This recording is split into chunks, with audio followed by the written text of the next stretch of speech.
як і півмільярда Януковича, як і півмільярда. Що вообще? Що скотина робить? Поїдете? Коли до шахтарів на шахту, до металургів коли поїдете? А не їздите ЦУ отримуєте по Зльовочкиним, їздять по московських обкомах, інструкції отримують у Кремлі. Їздять по Москвах і досі не в тюрмі.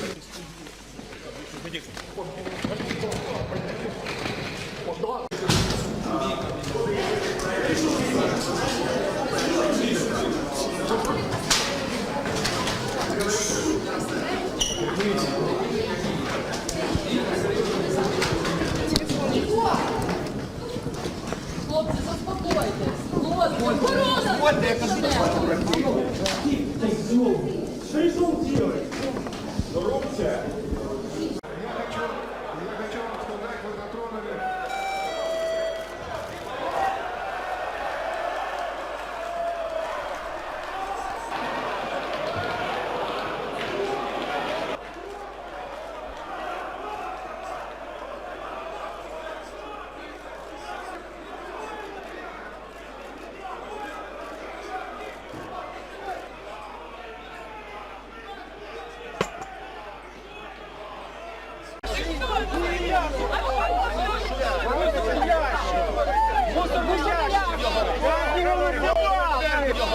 Мусорный ящик!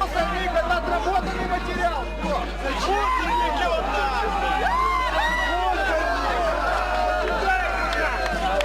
Закройте, пускай сидит!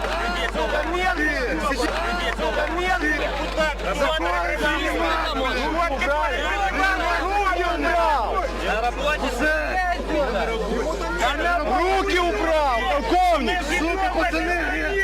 Полковник! Сука, пацаны!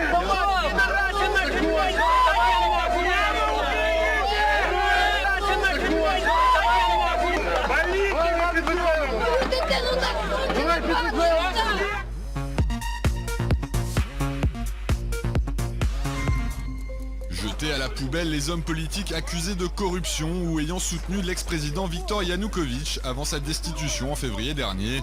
C'est le geste radical qu'effectuent de plus en plus d'activistes ukrainiens depuis quelques semaines pour exprimer leur colère à l'égard d'une partie des élus locaux. Des opérations coup de poing que leurs auteurs filment généralement au téléphone portable avant d'en diffuser les images sur les réseaux sociaux en faisant usage du hashtag TrashBucketChallenge. Des actions au cours desquelles les participants se contentent la plupart du temps de pousser les représentants politiques dans une benne à ordures avant de les laisser s'échapper, mais qui prennent parfois une tournure plus violente. C'est l'expérience qu'a notamment vécu le député Viktor Pilipichine fin septembre, lorsqu'il a été pris à partie par une foule de protestataires. Des citoyens particulièrement remontés qui, comme on peut le voir sur ces images, n'ont pas hésité à lui jeter des déchets à la figure, mais aussi à l'asperger de peinture rouge pour dénoncer son rôle dans la répression sanglante des manifestations du mouvement Maïdan.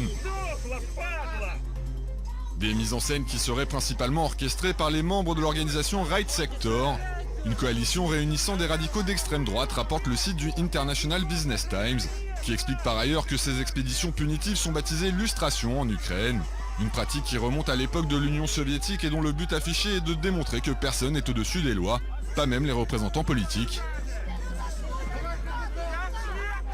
Un phénomène en pleine recrudescence en Ukraine que les autorités souhaitent désormais enrayer. Arsen Avakov, le ministre de l'Intérieur,